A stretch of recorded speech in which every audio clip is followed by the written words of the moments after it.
Hi everyone, it's Heidi from flutterbyheidi.co.uk. I'm Heidi Smith. I'm an independent Stampin' Up! Demonstrator based in Warwickshire in the United Kingdom. And today I'm working with the Sweet Ice Cream bundle, which uses the Sweet Ice Cream stamp set and the coordinating punch, which, apart from making a noise, which punches out the top of the ice cream and the cone itself. And then you've got these lovely kind of additions, and it gives a really, these are textured kind of stamps, so they give a really pretty effect without using two colours. But if you combine two colours together, you can see here you get some gorgeous effects. Now obviously when it was first launched it came with some DSP, so in case you haven't got any DSP, I thought we'd just create some stamped panels using those ice lollies to just create a fun border as well. It folds flat for posting. And then on the reverse, I've just used the stamps to add some accents to it as well. So yeah, just a variation on a panel card, but a little bit of fun with a couple of techniques thrown in. So let's get started with some stamping. So first of all, we want to stamp our ice creams. So use your stamping pierce mat, because that will help get a much better impression on the stamps. And we're going to use, I thought we'd use a couple of the new in colours, so I'm going to be working with Polished Pink and Fresh Freesia. So I thought, let's have a look. So there's my Polished Pink and my Fresh Freesia. So first of all I'm going to stamp one in Polished Pink, just as it is. And I'm going to clean that off. Just grab my I won't clean it off on the stamp set. Grab my chamois. Needs a good wash by the looks of it. Then we're going to do a Fresh Freesia in there as well. And then I've got another scrap of card here. Actually, I'll probably stamp those a little bit low for punching, but let's give it a go. And then to get a two-tone effect, what I'm going to do is I'm going to stamp, first of all, ink up in Fresh Freesia, and then I'm going to take the ice lolly and ink that up and just add that, like a kissing technique, to the bottom of the other one. And let's have a look. And then you sort of get that extra coloration on there as well. I'm going to come in with my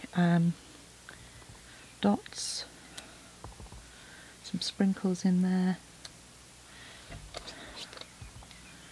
and in there as well. And they're quite juicy ink pads, these ones. Obviously they're quite new, so let's punch those out. So I've just done those in a little bit of card that I can then punch out.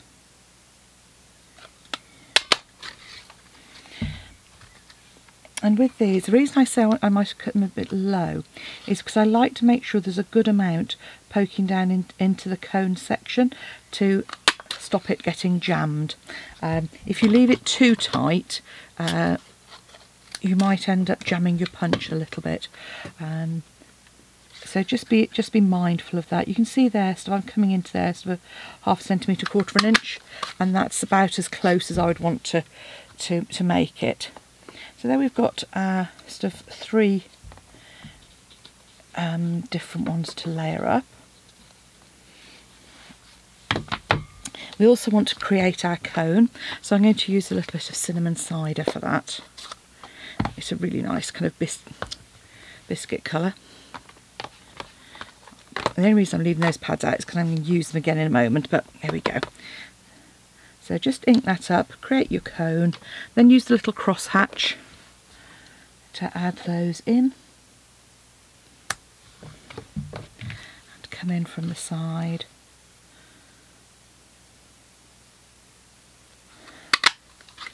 Like so.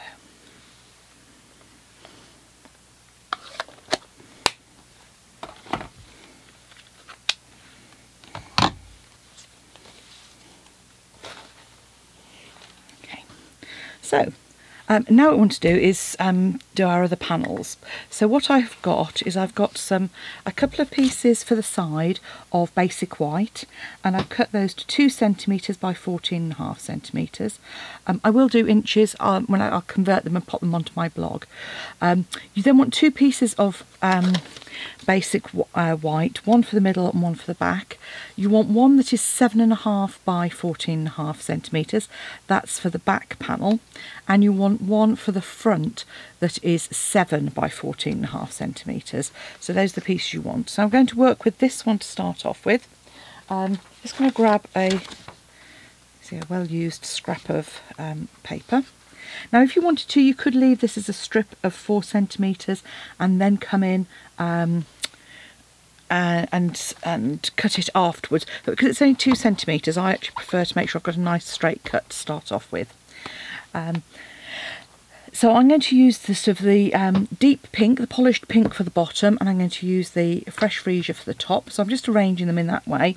So I'm going to come in first of all and do my polished pink. So I'm just coming in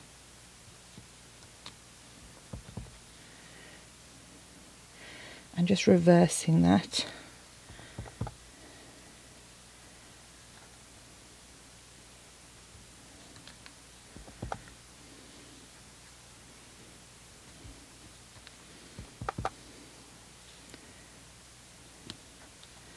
So, and then with the fresh freesia on the top. And you just look through and line that up. I suppose it's kind of easiest. I worked out what's easiest. I think it's easiest to put the dark, whatever the dark colour is going to be, put that on first, and then it's easier to go in with the lighter colour afterwards. I didn't line that one up very well. Last little bit. And I wouldn't normally used to put these colours together, but I think they work really well.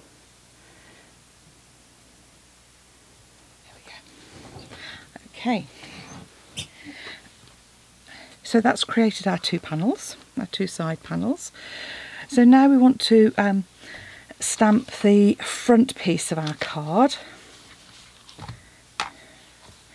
So pop those away. I'm just going to use the sprinkles sort of image overall, and I'm just going to come in and just, it's not so quite random.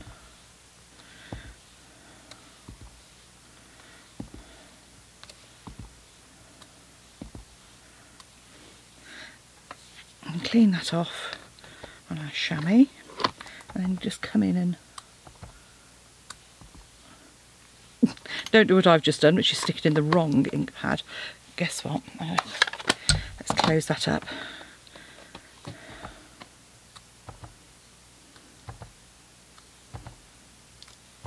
I probably spaced them out a little bit more on my original. Look at that, going for the wrong ink pad every time. There we go. So you just get a nice sort of overall effect, and that, as I say, is for our centre panel. And then for the reverse panel, I'm just going to stamp in fresh freesia on the way down, and then clean that off. Now I can open my polished pink again. I really like the polished pink colour. It's a lovely bright pink without going to the kind of neon shades. There we go. And that just leaves you plenty of space then for your sentiment or your greeting or whatever it is that you want to say. Then you need another scrap of paper to stamp our sentiment on. So I'm going to come in with the sort of darker of the 2 colours, and this will make it stand out more. And I've just got a scrap of basic white here.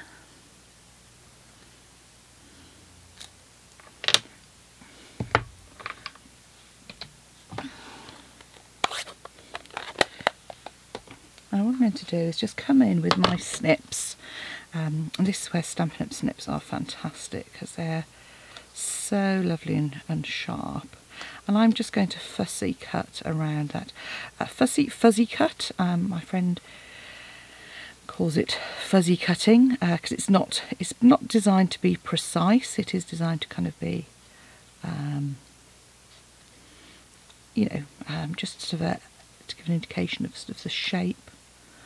Possibly might have wanted a slightly bigger, wider piece of card for that.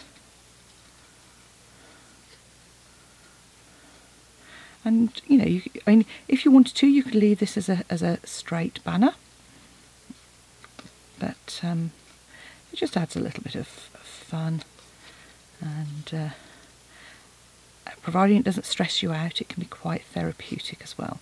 If fussy cutting stresses you out, don't do it. Just create a banner. I've probably got one here. There you go. So that's the sort of banner you can create using one of our punches. So just cut some straight strips and then punch the ends with one of our banner punches, and you'll get a lovely banner that you can put across the front of your card as well. By fussy cutting it, you do end up with one that just fits just across the width of the card. So you can see just basically wiggling the card rather than moving the scissors too much. There we go. Cut the excess away.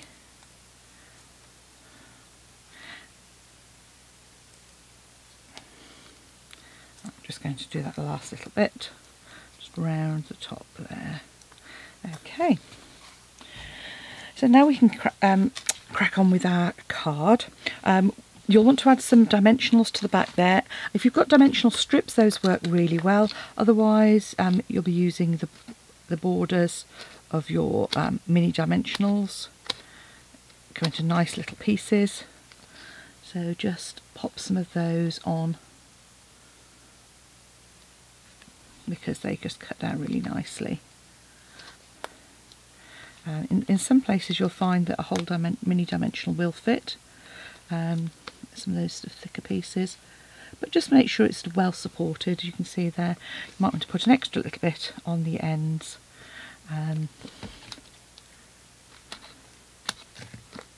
like so, just on there and just on the end. There we go.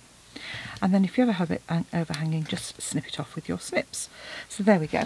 So in terms of the card base itself, very straightforward to make. It is no more difficult than an ordinary card base.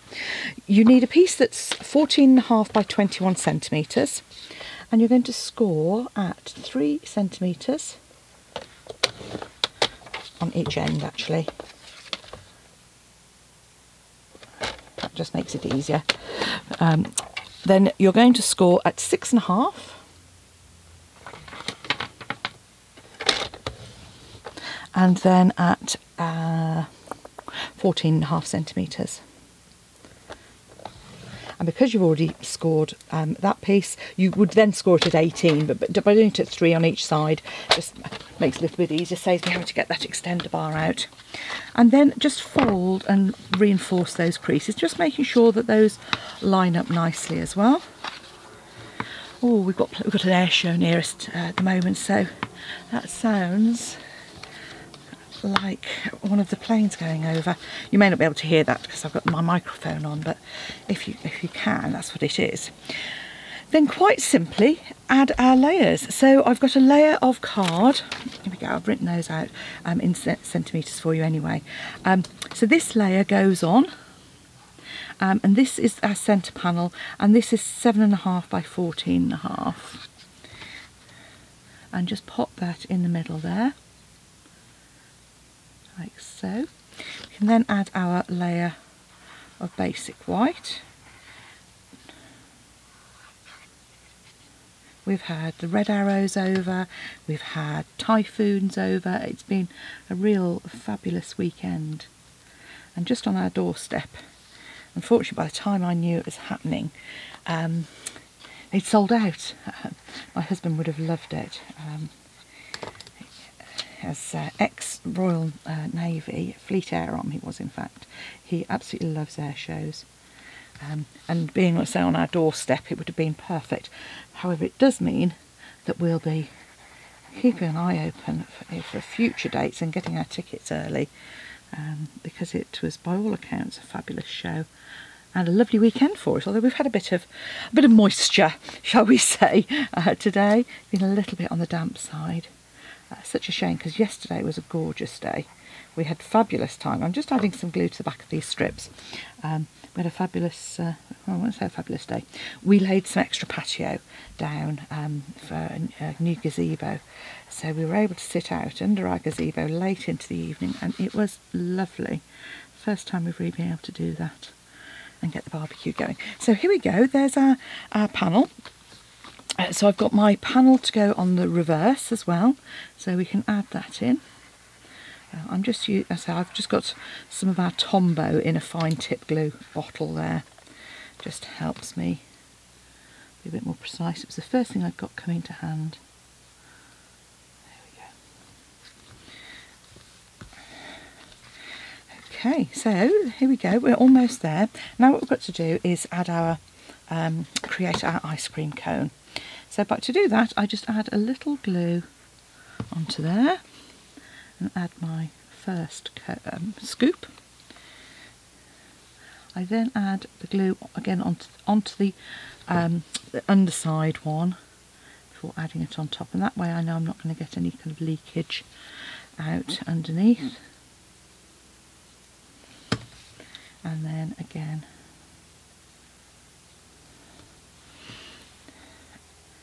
and then we're going to obviously pop that up on some dimensionals as well. So just flip that over.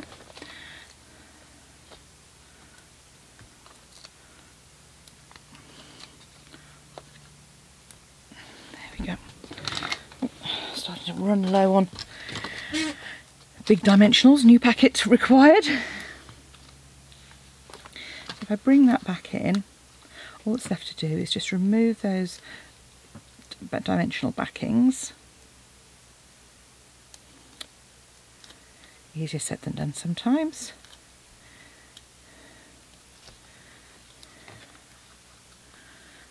Add my cones there and do the same with these, and here we've got a really good fun card. As I say, I haven't done it in inches yet. It will be really easy, and I'll get those added onto my blog for you as well. Just follow the links in the description bar below if you're on YouTube. And there we'll add our happy birthday. So there we have a really fun pink and purple ice cream ready to gift. And yeah, I hope you've enjoyed it. Here we go, here's our So Saffron Calypso Coral version, so my original one. I love the pink and purple. So the polished pink and fresh freesia, or So Saffron and Calypso Coral, one of my new favourites. Who knew? Thanks for watching. If you'd like to purchase any of the items, just click on the links below this video or pop along to my blog and you'll find picture links there as well. Thank you for watching. Come back and see me again soon. Bye now.